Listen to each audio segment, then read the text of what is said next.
Alright, so we're going to use this radio to figure out what we can tune and what we can't tune with the antenna. And it's in bypass mode on the tuner. So let's see here. So we got 3900. We'll just go over here to AM. We'll turn the sound down. So we have 30. Oh, an ALC. So pretty high right there. Let's go all the way up to here. Let's see if we can tune it.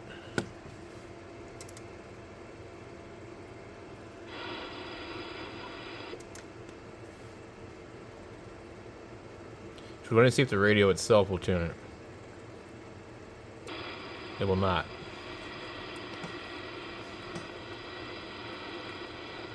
Let's go 70.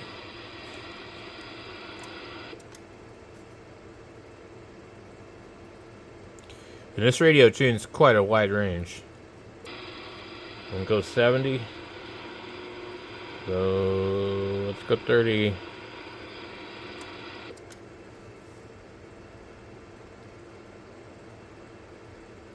Not gonna do it.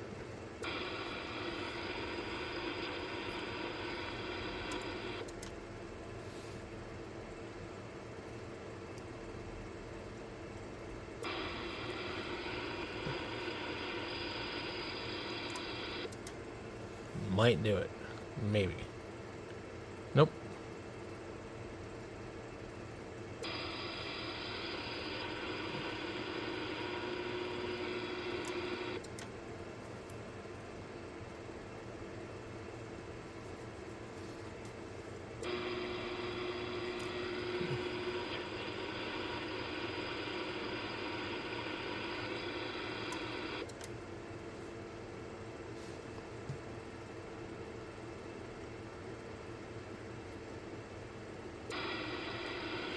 We can tell we're getting closer.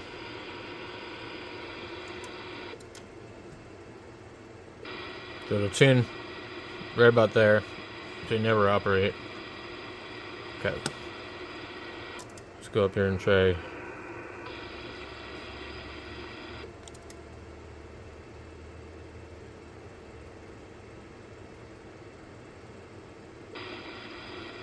So it should cover all of 40.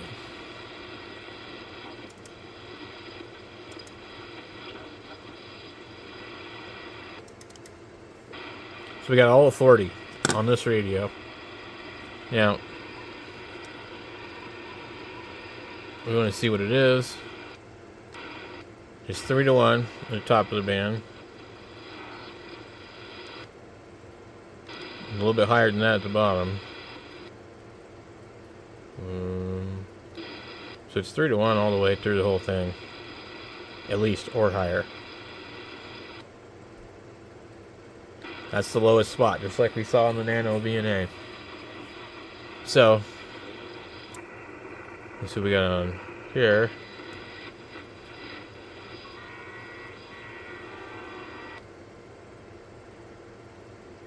Pretty high. Okay.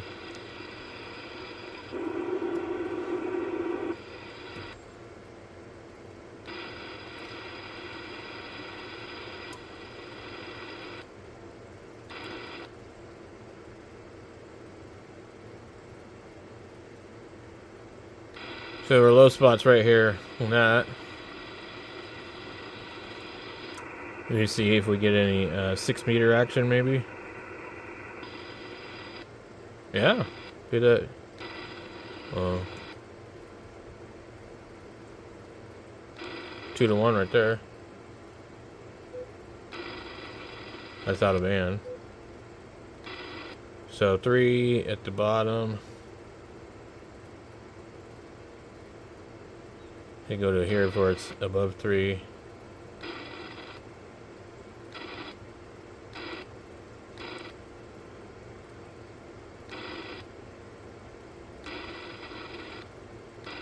Anyway, too high there. So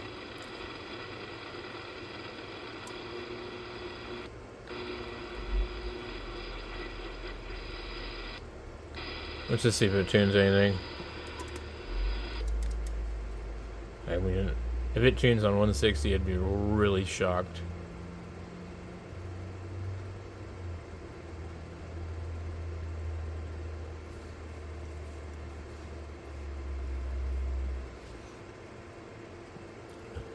Go ahead and just stop it right now. So,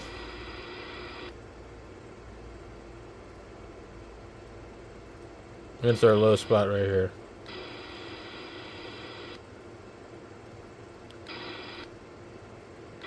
It just keeps going up. So it's a compromise. You either, have it like that and you lose all the 40, so now what we would do here is basically we'd tune the tuner, get it to match when we want to operate, and call it good.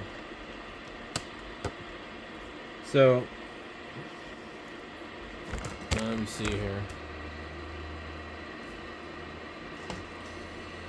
Well, my main concern with this thing is I had a bunch of coax that I had hooked up, and when I hooked it up, I was able to get this thing to work better than 80. It was like a 20-foot section of coax, and I just hooked it up.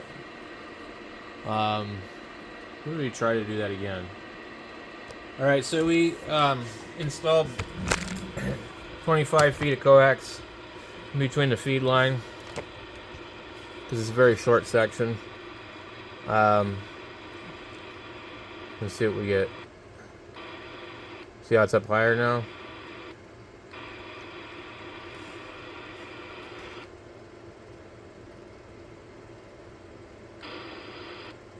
So it looks like it affected the SWR. It doesn't go down as low. And I have no idea why that would help it tune here, because it did last time, but let's just see what we have.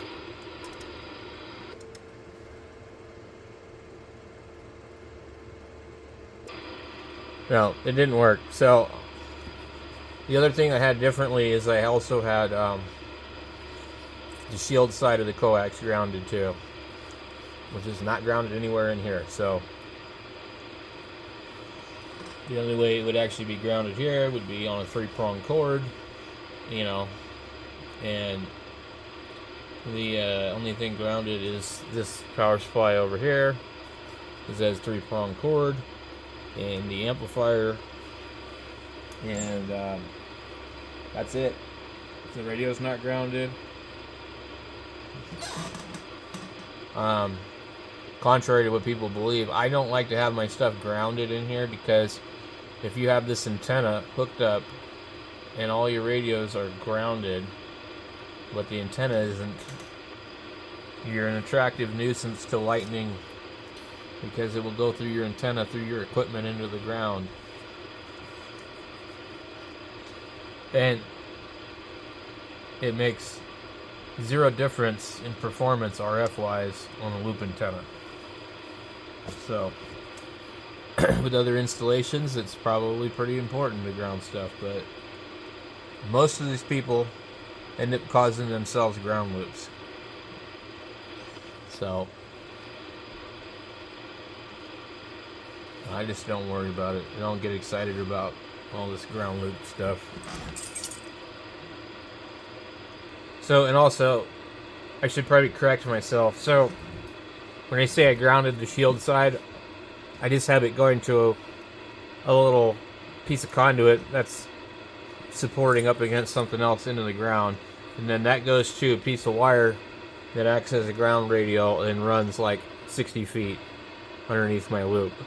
So I just reattached that. Well, let's see what we get now. Okay.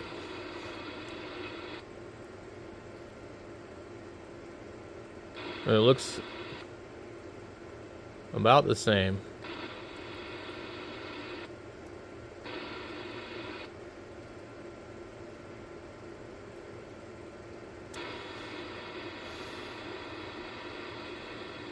We'll find out though how far will it tune? Okay.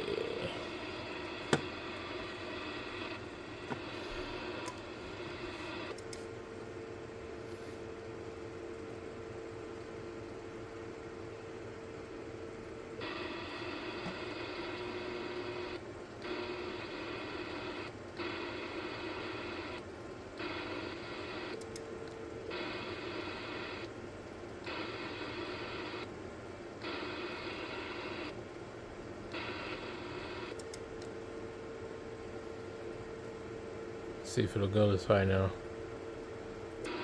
It will not. So, so really, you're just kind of stuck using the tuner, no matter what. Should try one more thing. Okay.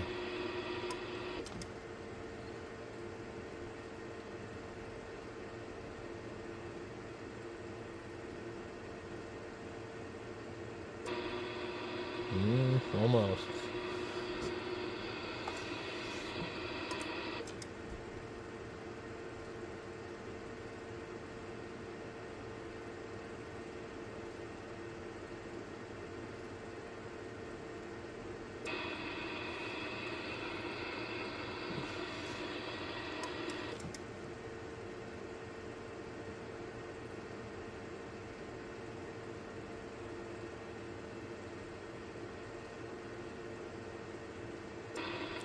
Yeah, it's just not happening right over here.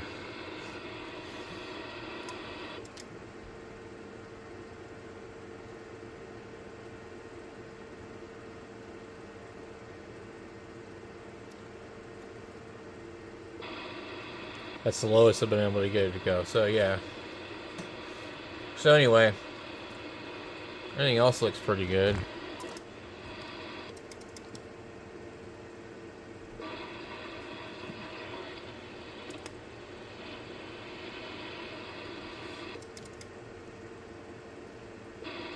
$40 probably works amazing. Oh well. I almost wish I could like put up, multiple loops. Just cut them for where I want them. Because I know the 80-meter one can be cut for where I want it, and it'll work good.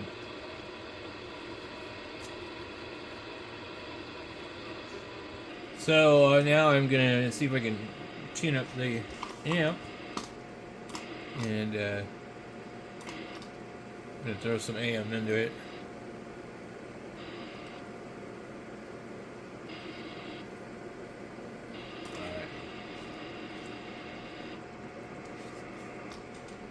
KG7HR testing 1 2 3 4 1 2 3 4. Wait to see if any smoke comes out of the Heath kit. I don't see anything happening, so I think we might be good. Let's see here. Hello, 1 2 3 4. So this is peak reading right here, and then this depends on what you put it on. So no grid. Hello. It's not reading grid current. Hello, 1 2 3 4. Wonder. Yeah. So this switch is going bad. That's not good. Okay, and then we can see the voltage sag a little bit when we're keyed up. And then that's the RMS forward. Hello.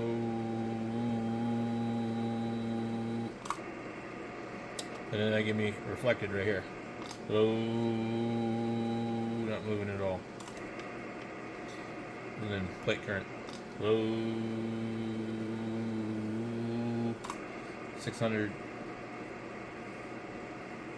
mils. 600 milliamps, or 0.6 milliamp. So basically, tune the tuner where I need it, tune the amp where I need it, and then 40 meters if I want to just operate 100 watts without using the tuner, just put the tuner in bypass mode and just go to town. So mostly I'd operate during the day or evening on 10 through 40, and then in the evening it would operate on 80. So, you know, it ends up working out fine. But hopefully, I don't catch this Heath kid on fire. If we do, then I think he will have to figure out something else. So anyway, thanks for letting me bore you to death.